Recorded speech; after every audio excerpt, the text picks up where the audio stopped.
Hello, I'm the Royce Nostalgia Critic. I remember it because I don't have a choice in the matter.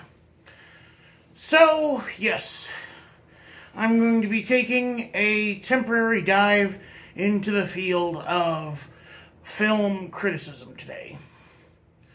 And so I've donned the suit jacket I wore for my penguin costume. It's still stained with the grease paint from my failed attempt at Danny DeVito makeup.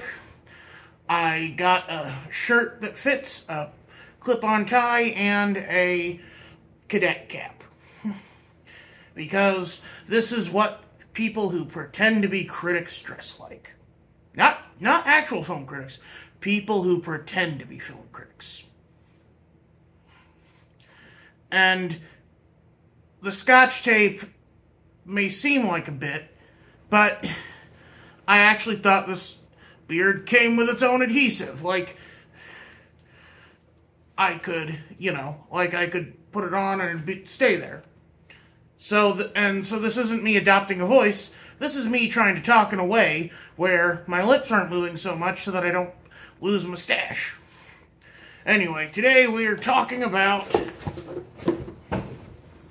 Barney the dinosaur. Now, unlike a lot of critics, I actually did watch Barney when I was a kid. And you know why? F it. I waited over a month for this stupid beard to arrive, and it doesn't even have glue. Anyway.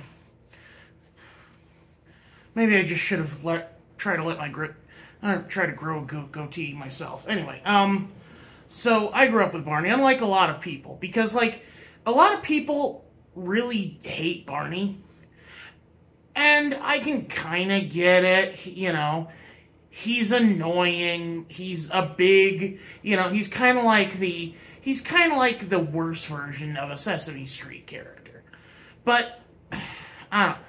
I like his design, the purple, the green. He's a T-Rex who teaches children how to make bird feeders with pine cones and peanut butter. That was cool to 5-year-old me, okay? However old I was when I watched the show. But of course, even I wasn't immune to the various the various mockeries that good old Barney was subject to. I remember baloney from Animaniacs. Even as a kid, I remember that. I remember all the schoolyard rhymes we'd come up with. I remember 3 specifically. They were... Tic-tac-toe, 3 in a row. Barney got shot by G.I. Joe. Mama called the doctor, and the doctor said, "Oops, Barney's dead. Oops, Barney's dead. Got shot in the head while resting in bed." Then there was, "I love you, you love me, let's tie Barney to a tree." With a flash and a bang and a body hits the floor, no more purple dinosaur. Then, of course, there was, "Joy to the world, Barney's dead. We barbecued his head. Don't worry about the body, we flushed it down the potty. Round and round it goes, round and round it goes, round and round and round it goes." I'm sorry, baby. But,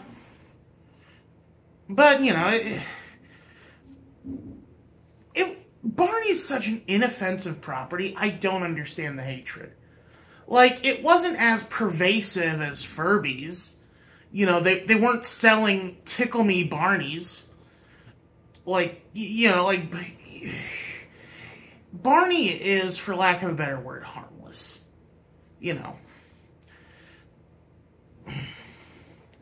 I will say, though, I bought this plush off eBay. It is a nice plush, though. And wherever Sam is, I hope you don't mind me having your little dude star in a video. But today I wanted to talk about one of my biggest memories of the Purple Dino, and that was, of course, Barney's Great Adventure. Now, I had already bought most of the props for this video when I thought, wait, I haven't watched Doug since 2017. I hope the Nostalgia Critic hasn't reviewed this yet.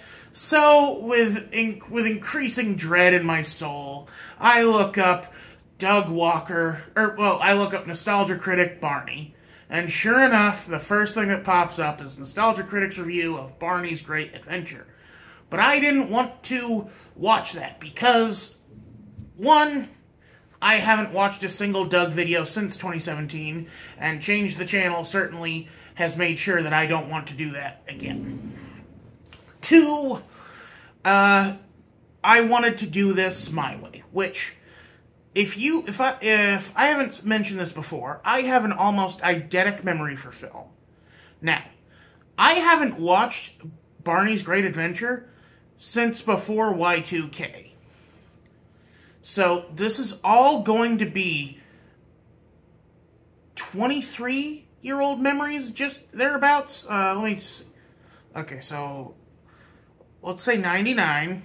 So I would have been 5 or 6. So yeah, this will be, and then so yeah, I'm 5 or 6. So yeah, 23 years.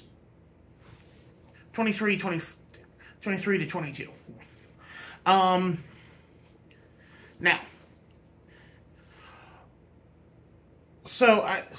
and also I will say that, like, when I say an almost eidetic memory for film, there are some gaps. I mean, this is over 2 decades, but I remember the plot beats, I remember the characters, I remember what they look like, I remember some of the subplots, yada yada yada.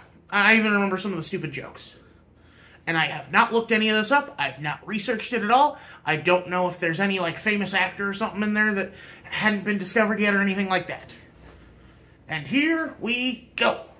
Okay, so, the first thing that I think of when I think of Barney's Great Adventure is actually the commercials that came on the VHS for it. Because, remember, 99, I was watching this on VHS.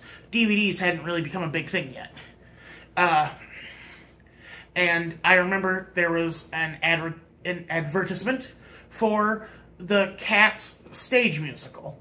Like, they had filmed the Broadway show, they added some special effects, and I remember the song McCavity being played, as well as a bit of Mr. Mistopheles. Mistopheles? I don't know.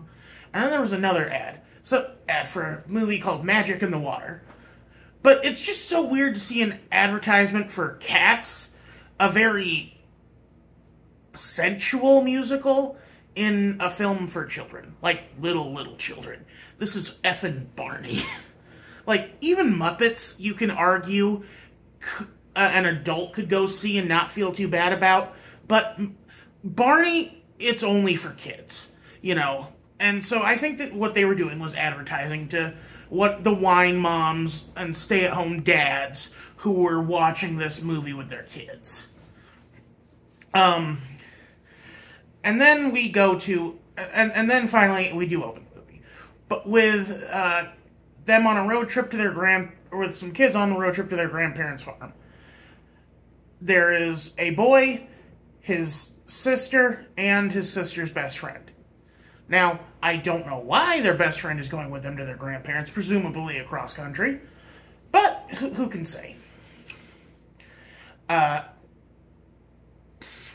And while this is happening, we are treated to a, like, lounge singer cover of Barney the Dinosaur, which is really weird thinking back because, like, and like, that was actually a trend in the 90s where you'd make, like, a soft rock or, like, you know, a, like, soft-sounding version of a song. Like, you know, like, Whole New World had, like, a radio mix. Most of the songs most of, like, the big songs from Lion King had Elton John mixes that got radio play.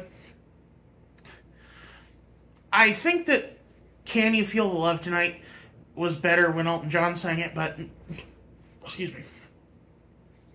I think that I Just Want to Be King was better when Simba sang it. Yeah. And I remember the dad has, like, a weird joke, because, like, the boy does not want to go on this trip. So, but the dad's like, oh, you can help your grandpa count chickens. Like, that's a big thing.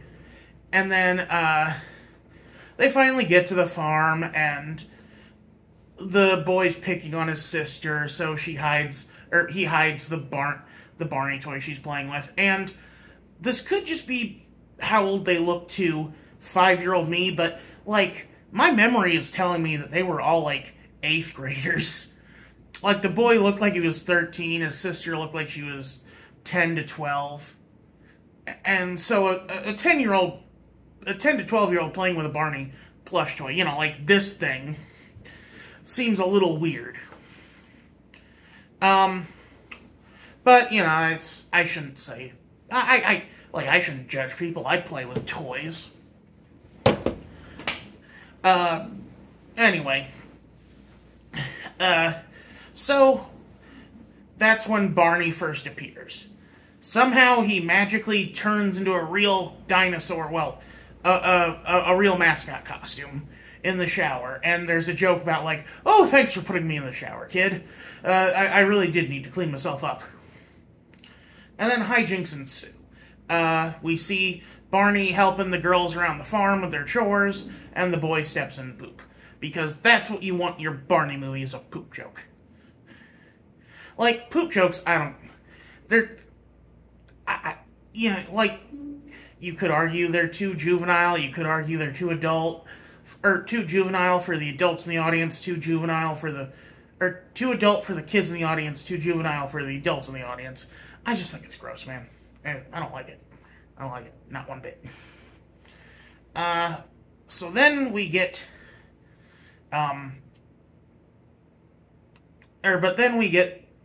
like, there's like a shooting star or something, and an egg ends up in their hands. And the boy's like, oh, it's like an ostrich egg or something, I don't know. But the girls are like, oh, we better check this out.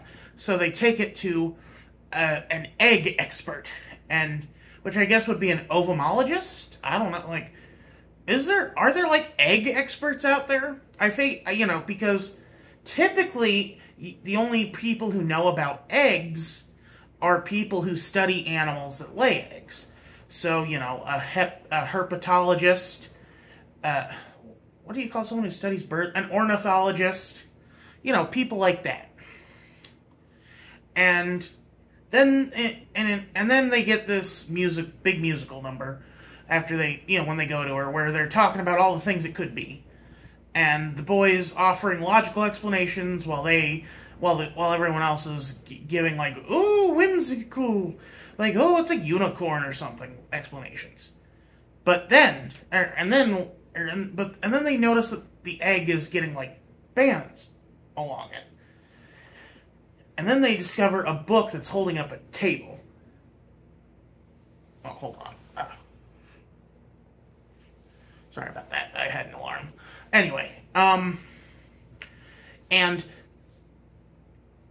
like, lady, that looks like an antique book. Why are you using it to hold up a table? And I'm sure Doug made that joke. But, you know, maybe she's a scientist and this book was clearly more of a folklore thing, so who can say? And it tells them that it's the egg of this wishing creature. And they're like, ooh, fun. But then somehow the egg ends up in the back of a truck. Now, why do I remember this part specifically? Because in the truck is a driver. And that driver has a whole diner-style kitchen in the center console of his truck. And he is making himself a diner meal there. Like, there is literally a shake machine, a deep fat fryer with fries, and a griddle he is frying burgers on. Boggled my mind as a child. I was both enthralled by the possibility of a mobile kitchen, but also terrified. And if you want to know, and if you're wondering, well, why would you be terrified of that? Because this concept was actually revisited in a film called Anchorman 2, where they're using a deep fat fryer on an RV while it is driving. And you can guess what happens next. But so it ends up at the circus. And why is there a circus? I don't know. Well, I mean, like, but there doesn't need to be a reason to be a circus, let's be honest. I'm not Doug. I'm not going to nitpick the film for being weird. You know, but I will nitpick the film for how cruel every adult is, because somehow the egg gets, like, Rube Goldberg'd around the circus until it ends up in the hands of a juggler. And the juggler's, like, juggling it around. And the kids ask him for their egg back. And he's like, oh, I love eggs, but, you know, I love them over easy, over hard, hard-boiled, soft-boiled. But sometimes they end up, and then drops the egg scrambled. And it's like, what the F is wrong with you? Like, these kids want their thing back. There's a living creature inside this egg. Every adult in this movie is either a clueless dolt or a POS. Which, I mean, like, I guess that's true for most kids' movies. I guess this is, I guess Barney's is kind of a 90s property, so it kind of makes sense that, you know, the adults in this world are incompetent and the kids have to do everything. But so somehow the egg ends up, I think, like, but, like, the egg doesn't break. It's thrown away. It's thrown toward, you know, it escapes harm. Oh, I should also mention that during all this, the two Triceratops that hang around Barney are also bumming around, and the girl one is looking for her blankie, and that's the big subplot of the film. Elmo and Grouchland, basically. So the kids and Barney run to the fancy restaurant to try and get their egg back. And now comes possibly the only good part of the film. Barney singing a swing band version of If All the Raindrops Were Lemon Drops and Gumdrops. I actually have very fond memories of it, and I think it would actually be a decent tune. Because, like, it is just a very classic tune, and big band is a very, you know...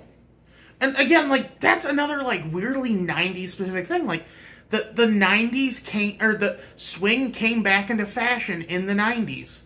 You know, you had, like, a weird 30s renaissance almost. With stuff like, I don't know, well, I mean, like, The Mask had a big swing theme to it. Tower of Terror had some swing stuff. You had the band, I think they were called Big Voodoo Daddy or something. I don't know. Anyway. But after many trials and tribulations, they finally get back to the farm, just as the egg is about to hatch. All the rainbow bands have formed on the ring, and the egg hatches. And out pops this ugly-looking little koala thing. Now, again, this is where my memory gets really fuzzy, because, like, I think they have to imagine a plane to get back to the farm. Oh, right, I think the idea is, like, it has to hatch where it landed. And because it landed in the farm, they have to take it back to the farm. So to get it back to the farm, they have to imagine a plane, like they build it out of, like, junk food, or junk and scrap, and pretend it's a plane. And then it becomes a plane. Because, like, Barney operates on kind of that, like, well, Imagination Land from South Park. I hate to bring up South Park, but yeah, that's basically what it operates on. And I remember, like, they crash into a haystack, and the grandpa sees Barney come out and says, "Hey! Hay!" And Barney says, "Yes, a lot of hay." Okay, no, I'll give you that one, Barney. That was a good joke. Good enough for me to remember. But, so the koala creature hatches, and I'm pretty sure it's supposed to grant them a wish.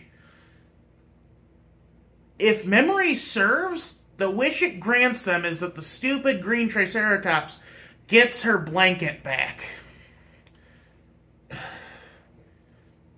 Not like, you know, world peace, or I wish everyone could, you know, like, that'd actually be a really good message if they did if they wish for world peace, and then the entire world sang, "I love you, you love me," in, like, multiple languages. But instead it just ends with that, and then they do sing I Love You, You Love Me. Which, you do at the end of every Barney story. Yeah, I'll give you that. So how is the film? Well, it's okay. Is it? Or, at least to my memory, it is. Obviously, it's not going to offer anything to an adult. And you could make the argument that it doesn't offer anything to kids. But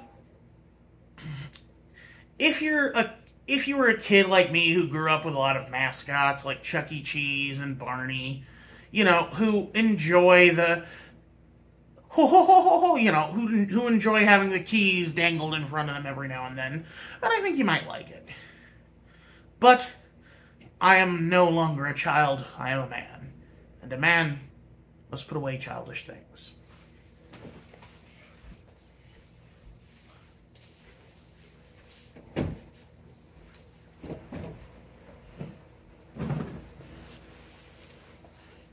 So long, buddy. I'm Royce Miller. Well, but for the intents and purposes of this, I'm the Royce Nostalgia Critic. I remember it because I don't want to.